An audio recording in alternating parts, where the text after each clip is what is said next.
আমাদের দেশের মানুষ মুসলমান বেশি, কিন্তু ইসলাম প্রিয় না।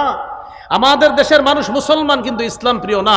যদি আমাদের দেশের মানুষ ইসলাম প্রিয় হতো, তাহলে এ দেশের আগামীর সরকার হতো ইসলামের সরকার। আসলে ঠিক তো?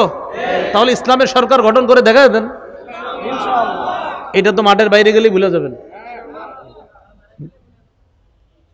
কারণ আপনি তো খেয়ানত করবেন, আপনি তো গাদ্দারি করবেন, খেয়ানতটা তো আপনার দ্বারাই হবে। আপনি যাকে দায়িত্বশীল বানাচ্ছেন, চারটি বিষয়ে তার পক্ষে আপনি বলতেছেন। এক নাম্বার, যে ব্যক্তিকে আপনি দায়িত্বশীল বানালেন, আপনি তার পক্ষে সাক্ষী দিলেন। দুই নাম্বার, যাকে দায়িত্বশীল বানালেন, আপনি তার পক্ষে সুপারিশ করলেন। তিন নাম্বার, যাকে আপনি দায়িত্বশীল বানালেন, আপনি তাকে গরিব মানুষের প্রতিনিধি বানালেন।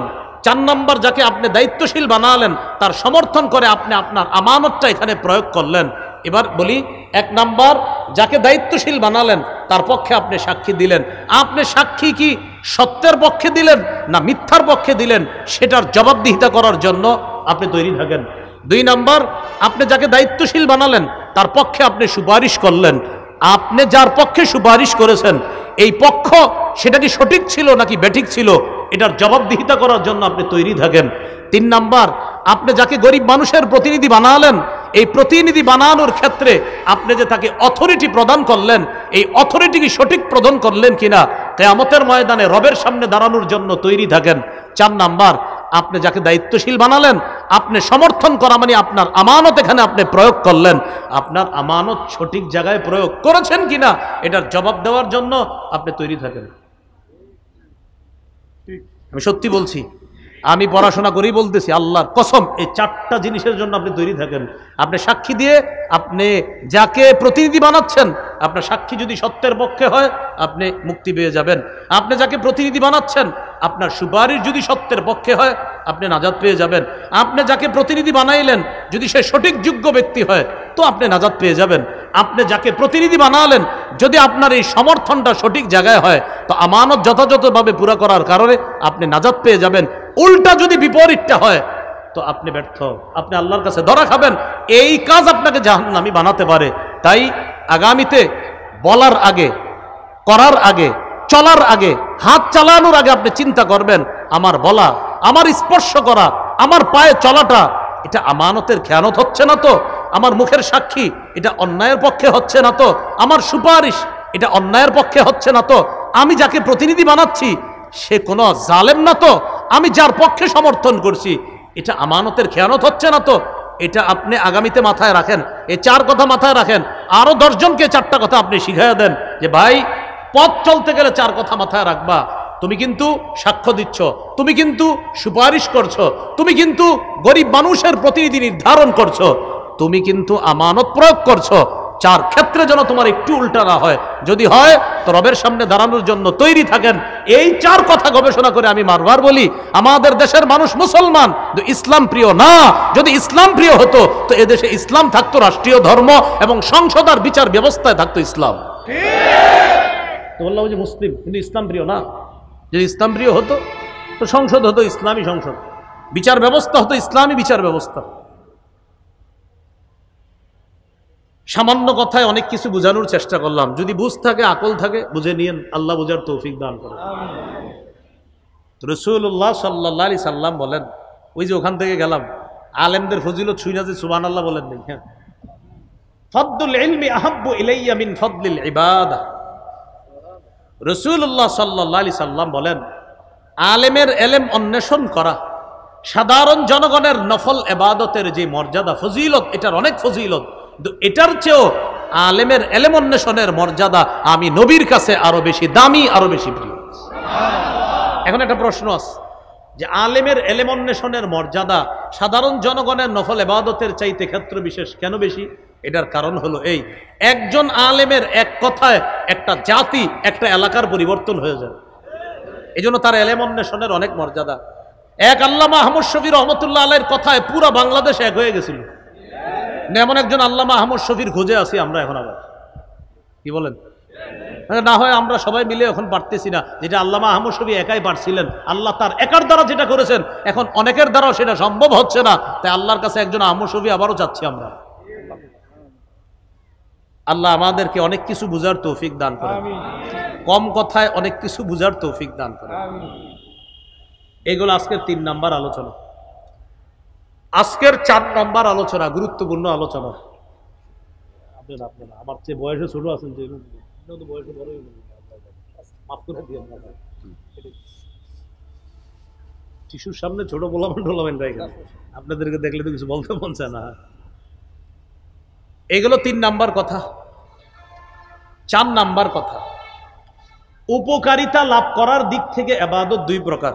ওলামা হযরতরা বলা দরকার নেই, আপনারা একটু বলেন সওয়াব কামাই করার দিক থেকে ইবাদত 2 প্রকার। 1, নিজে ইবাদত করে সওয়াব লাভ করা। 2, অন্যের সাহায্যে ইবাদত করে সওয়াব লাভ করা। বলেন তো, আমরা যে সওয়াব কামাই করি ইবাদতের, এই ইবাদত কয় প্রকার? 1, ইবাদতের সওয়াব কামাই করি কিভাবে? নিজে ইবাদত করে। আরেকটা হলো অন্যের সাহায্যে ইবাদত করে।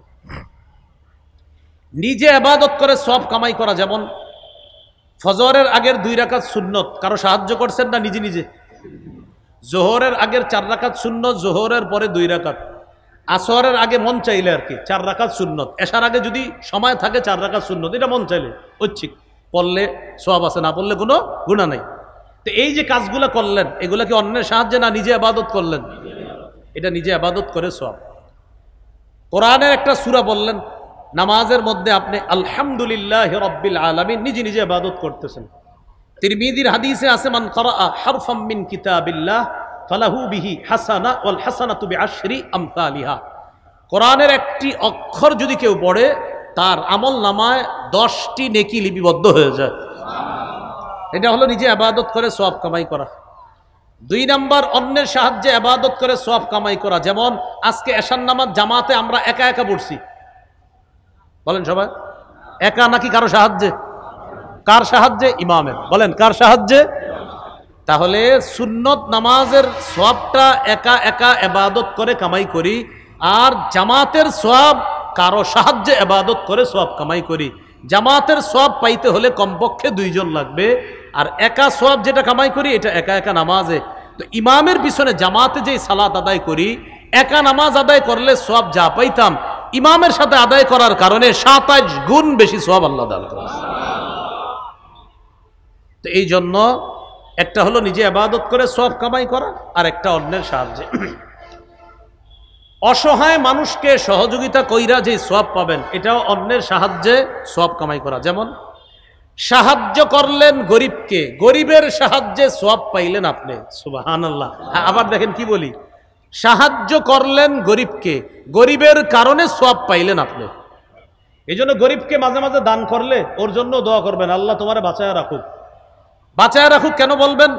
আপনি আল্লাহকে বলবেন বা মনে মনে বলবেন, আলহামদুলিল্লাহ গরিব আছে বলে আজকে সৎকার সওয়াবটা আমি পাইছি, ও না থাকলে আপনি এটা পাইতেন না।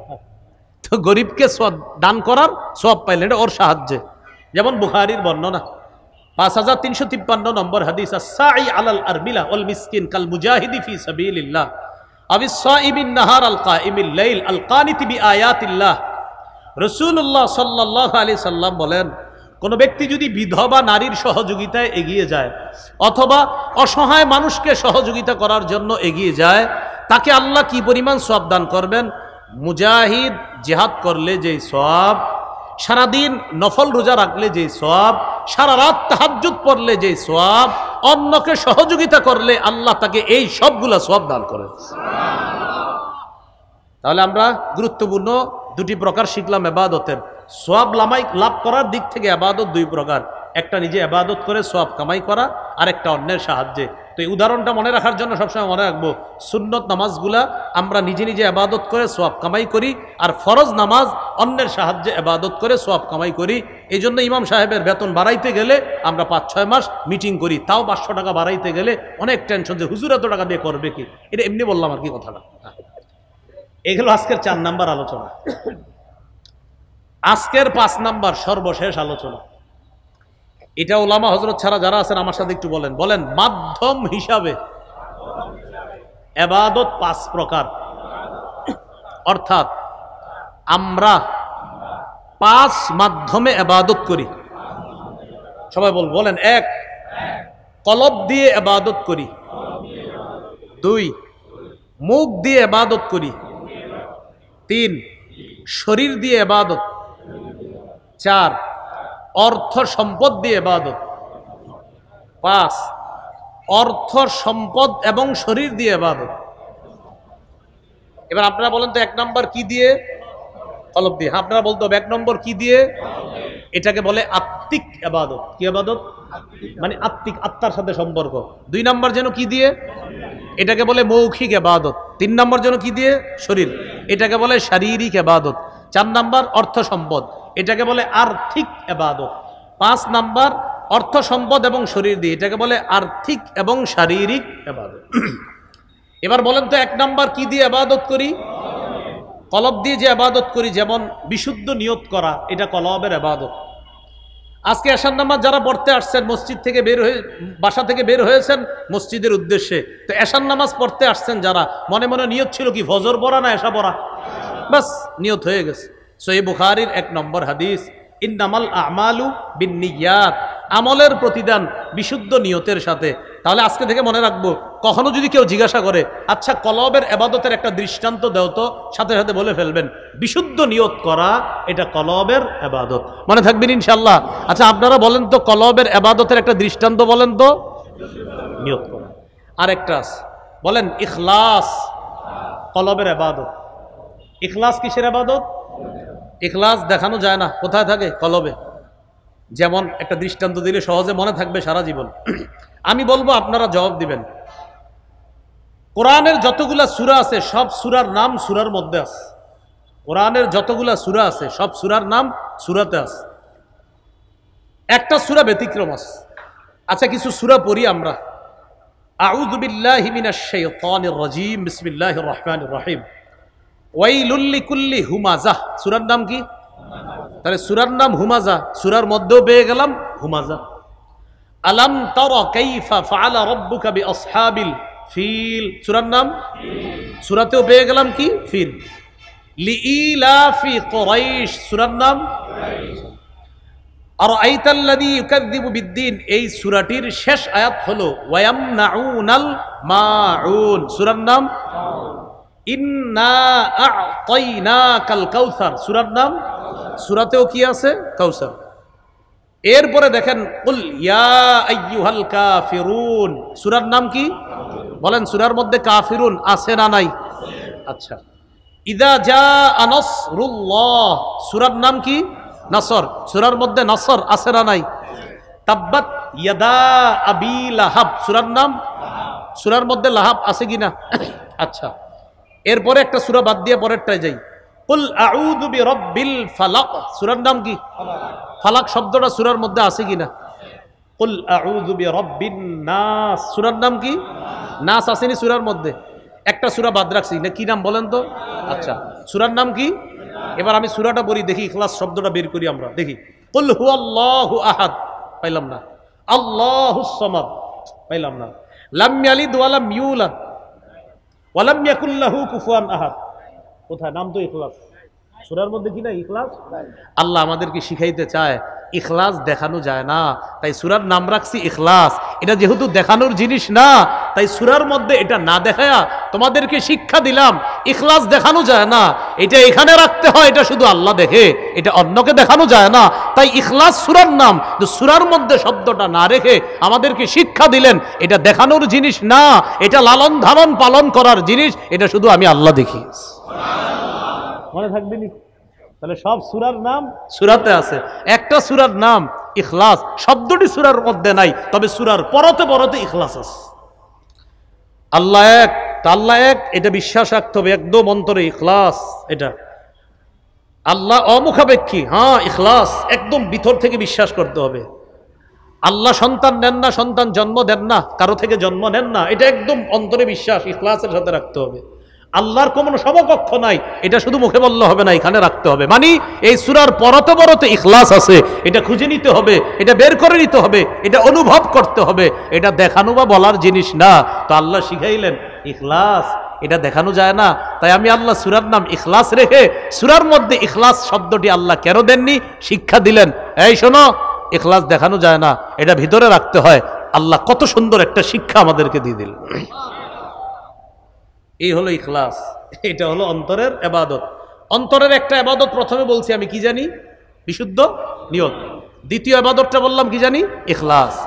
নাসাইর হাদিস 3140 নম্বর হাদিস, ইন্নাল্লাহা লা ইয়াকবালু মিনাল আমাল ইল্লা মা কানা লাহু খালিসা ওয়াবতুগিয়া বিহি ওয়াজহুহু। আল্লাহ ততক্ষণ বান্দার আমল কবুল করেন না যতক্ষণ আমলটা ইখলাসের সাথে না হবে, ততক্ষণ বান্দার আমল আল্লাহ কবুল করেন না। আল্লাহ আমাদের সকলকে বিশুদ্ধ নিয়তের সাথে, ইখলাসের সাথে সব ইবাদত করার তৌফিক দান করেন। অন্তরের আরেকটা ইবাদত আছে, বলেন আমার সাথে, লা ইলাহা ইল্লাল্লাহ। বলেন আল্লাহ ছাড়া কোনো ইলাহ নাই, এই কথা অন্তরে বিশ্বাস করা নাম হলো ঈমান। বলেন লা ইলাহা ইল্লাল্লাহর বিশ্বাস অন্তরের ইবাদত। মাশাআল্লাহ। বলেন তো বিশুদ্ধ নিয়ত কিসের ইবাদত? ইখলাস কিসের ইবাদত? লা ইলাহা ইল্লাল্লাহর এই বিশ্বাসটা কিসের ইবাদত? এটা বুঝে আসে বোবা মানুষকে জিজ্ঞাসা করেন, বোবা যারা কথা বলতে পারে না, ওরে বিভিন্ন মাধ্যমে জিজ্ঞাসা করবেন আল্লাহর কথা, ওই আপনার এইভাবে বলবে আল্লাহ ছাড়া কোনো ইলাহ নাই, আপনি এরকম বলবে, ও দেখাই দিবে এইভাবে যে আমি মুখে বলতে পারতেছি না, আমি এখানে বিশ্বাস করি আল্লাহ ছাড়া কোনো ইলাহ নাই। সুবহানাল্লাহ। বোবা মানুষ আপনারে বলে দিবে। সহিহ বুখারীর বর্ণনা 44 নম্বর হাদিস। এই হাদিসের মধ্যে আসছে, ইয়াখরুজু মিনান নার মান কানা ফি কলবিহি মিসকালু যাররাতিন মিন খাইরিন, মিসকালু ওয়াজনু শাঈরাতিন মিন খাইর, মিসকালু ওয়াজনু বুররাতিন মিন খাইর, মিসকালু ওয়াজনু যাররাতিন মিন খাইর। এই খাইর দ্বারা উদ্দেশ্য মিন ঈমান। যার অন্তরে সরিষার দানা পরিমাণ, জব পরিমাণ, গম পরিমাণ ঈমান থাকবে, এই ব্যক্তি কোনো অপরাধের কারণে জাহান্নামের সাজা ভোগ করলেও একদিন জাহান্নাম থেকে বের হয়ে ওই পিওর লা ইলাহা ইল্লাল্লাহর বিশ্বাস অন্তরে সামান্য পরিমাণ থাকার কারণেও আল্লাহ তাকে একদিন জান্নাত দান করবেন।